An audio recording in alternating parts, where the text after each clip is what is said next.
final pronouncement regarding the protests that have taken place today. We said the protests would be peaceful and in strict compliance with our constitution.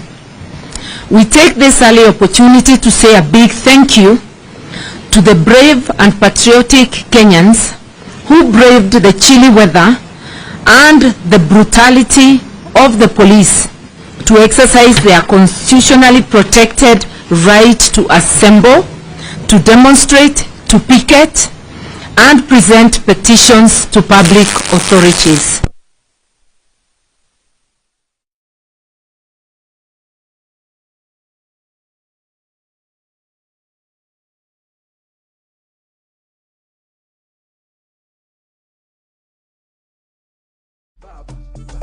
Sini wa baba, baba, baba, jeshi ya baba.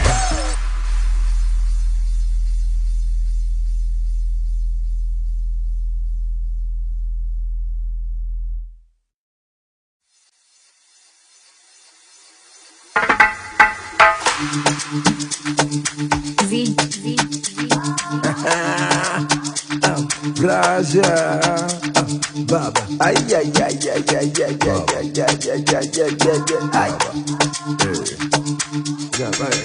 Sini wa baba, baba, jeshi ya baba, baba, sini wa baba, baba, jeshi ya baba, baba, sini wa baba, baba, baba, jeshi ya baba, baba, baba, sini wa baba.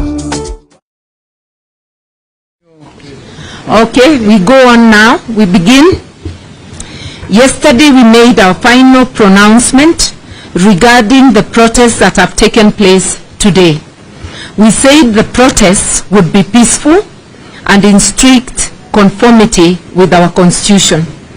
We take this early opportunity to say a big thank you to the brave and patriotic Kenyans who braved the chilly weather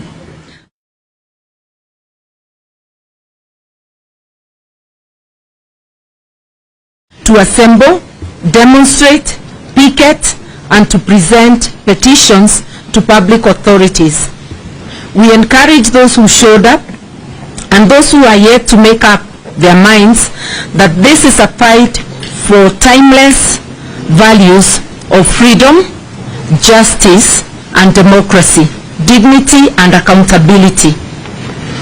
We had hoped that given the constitutional protection that our protests enjoy, the illegitimate Kenya Kwanza regime would let Kenyans express their opinion and fight for the country they love so much. That was never to be. Instead, at the break of dawn, police got stationed in all parts of Nairobi metropolis and the city center to prevent us from proceeding with our peaceful protests as we had planned. And it was not only the police who were unleashed. As we had earlier warned, hooligans hired by the Kenya Kwanza illegitimate regime were unleashed to cause mayhem and destroy property and blame it on our peaceful protests. These hooligans, who we are aware were acting under the command of one Rigathi Gachagua and Moses Kuria, were identified and recruited at a meeting in Thika a few days ago. They were then ferried to Nairobi last night. They have beaten up innocent citizens going about their normal activities, stoned motorists and burnt vehicles in a vain attempt to make or to fulfill the prophecies of Kenya Kwanza, claiming that our demonstrations are not peaceful. Unfortunately, because of the mayhem, we were not able to present the critical petitions to the four offices as planned. As we said yesterday, we intended to present petitions to the IEBC showing that the results it announced last August were doctored and demand an audit of the servers. We also intended to petition against the sacking of the 4 commissioners. The sacking presents a dangerous precedent in which all future elections, all commissioners will be expected to agree with the chairperson, effectively making elections a one-person show. Actually, it's criminalizing dissent by a commissioner within a commission or even one person within a board. We also intended to petition office of the president, and I'm saying this very deliberately, the office of the president, with evidence that the cost of food, fuel, electricity, and fees remain unacceptably high. Further, we wanted to petition that office to desist from destroying political parties.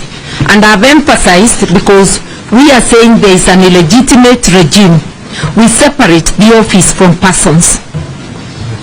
The third office we were to visit is the National Treasury, where we wanted to petition for the immediate release of all funds owed to counties and for the timely payment of salaries to all civil servants. The fourth office we were to visit is the Public Service Commission, where we planned to demand that appointments to public offices be done purely on merit and inclusivity, not tribe, as is presently the case. We strongly feel that it is immoral and criminal in a country of close to 50 communities for appointments to go only to members of one community.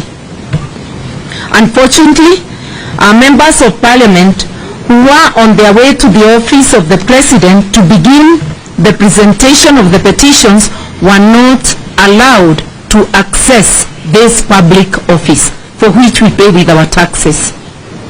Despite being peaceful and unarmed, they were met with tear gas and gunshots and other forms of brutality.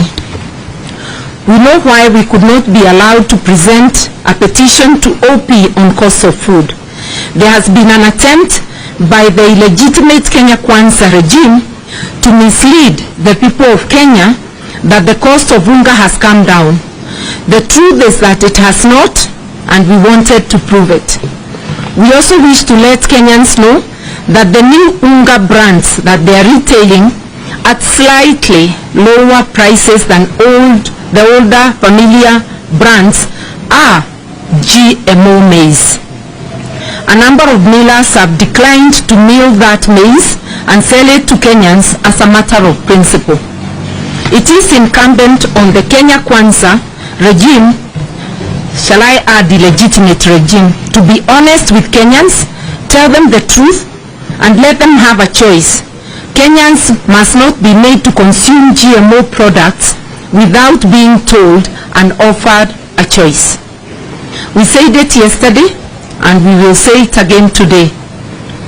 William Ruto and his illegitimate regime are making serious attempts to suspend our hard-won constitution, which we shall not allow. End of the statement.